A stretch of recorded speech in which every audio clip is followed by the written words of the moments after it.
பம்பரம் போல் ஆடுறிய எதுக்கு? நித்தம் சாமி வந்து ஏறிடணும் அதுக்காக. தொப்புள தங்காட்டுறிய எதுக்கு? மாமன் பம்பரம் தான் விட்டுடணும் அதுக்காக. சும்மா நாச்சு பார்க்கும் போது சூட்டனைய ஏத்துற சாராயத்தை கண்ணுல வச்சு ஆளு மேல ஊத்துற. காஞ்ச மாடு கம்புலதான் பாஞ்சது போல் தெம்புலதான் நீயும் மேய பாக்குற. மூட்டை தூக்கும் மாமாய் அழகு மான தூக்கலாமா? மாமன் வீரம் என்ன அதத்தான் நானும் பார்க்கலாமா? சந்ததி எல்லாம் தெரிஞ்சும் ஏயா சொதப்புற இப்படி?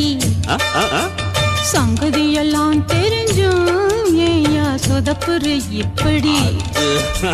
சொர்க்க வாசல் கதவு உனக்கு கிட்டத்தானே இருக்கு.